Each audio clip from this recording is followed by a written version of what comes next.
Today we have a sun visor out of a turd box extraordinaire known as a Hyundai Elantra. This is a 2007 model.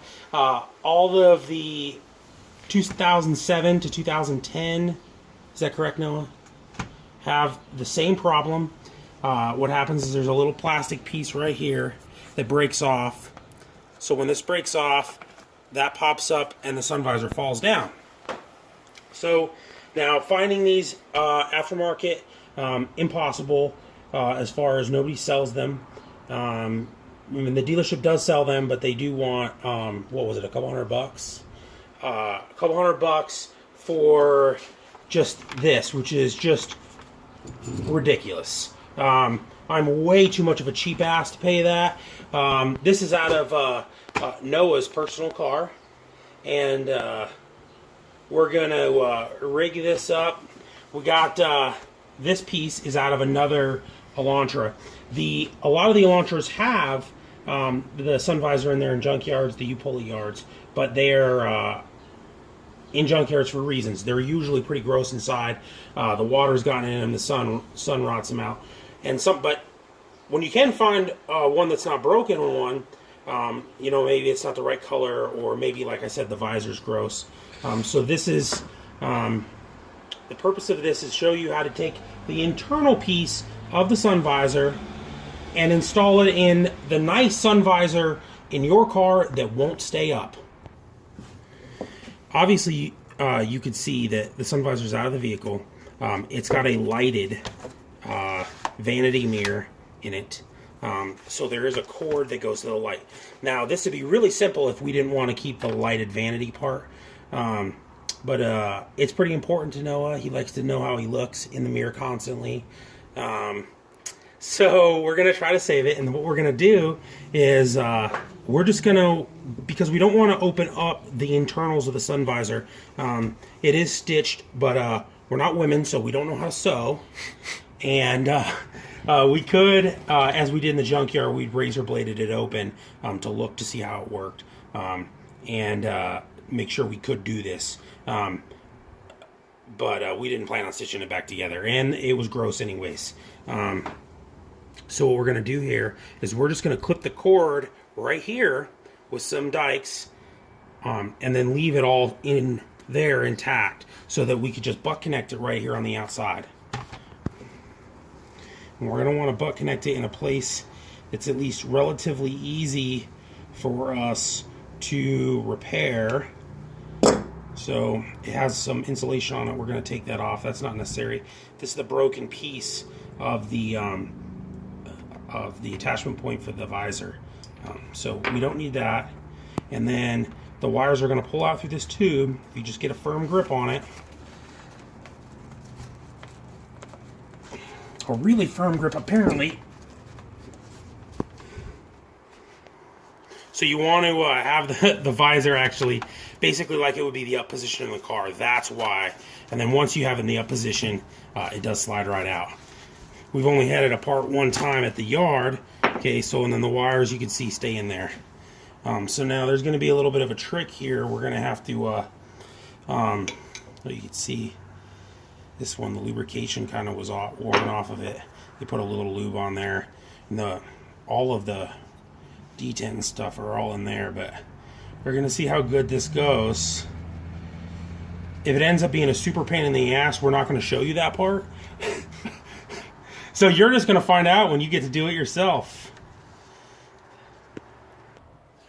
So what we were able to make happen is we took a longer piece of thin wire that I just had in the cupboard and fished it through, which you just pushed right through very easily. And we stripped off a portion. We're going to see if we can, with the stripped off portion here, if we can just twist these together and if it will very gently pull through. We have to do both of them at the same time. And we haven't actually tried this yet, so you're going to see if it works. And if it doesn't, we're going to just delete this part so you'll never know. Alright, let's see. I think this is going to work pretty good. As long as that fits through the hole. I'm pretty good at stuffing large things in holes. Okay, it's working pretty good.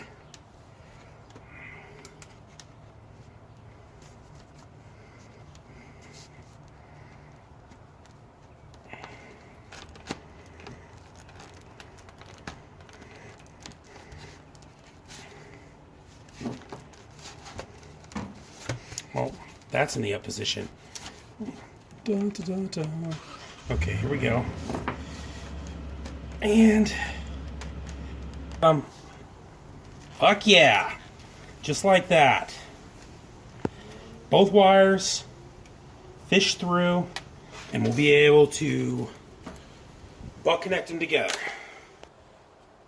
Got the other side of the connector here. We're just gonna strip them off. And although I'm using these fancy strippers, you could use a piece of shit AutoZone or your teeth or your children's teeth. Just some shitty connectors here. We're not using our good heat shrink tubing ones because these don't ever see the light of day. We're gonna have to try to make sure we get a really good crimp on this.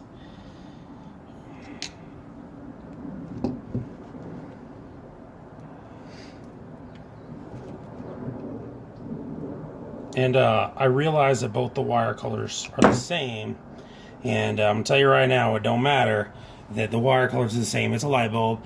It works in forward and reverse. Does not matter. So this might be a little tricky. We don't want to lose them down in the hole. I don't think this is going to be a problem though.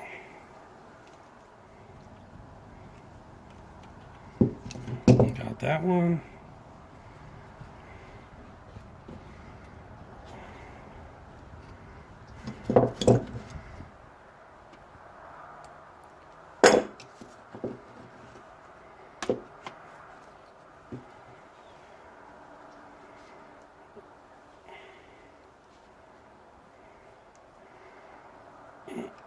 Wish I had a little thinner buck or crimper there.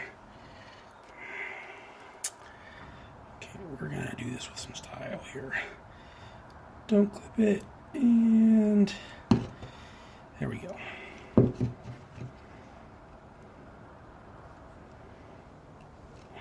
Okay, so that's all it is. There's not gonna be a lot of force on there. We're gonna put this up through, and we're gonna show you that this is the most economical way to repair a turd box sun visor. We're here in the car putting it back up. The lighting is shitty in here, but you just clipped it up right there, and he's gonna fish it up through the hole. It's pretty simple. And yeah, we didn't paint the plastic part, but it would be very simple to paint that plastic. We just didn't have the spray paint, and you can't see it when the visor's up, I don't think, or at least barely see it. As soon as he gets this up here, we'll check operation.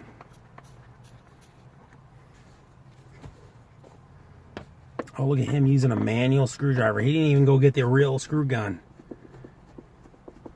Come on, Noah. Fucking things take forever.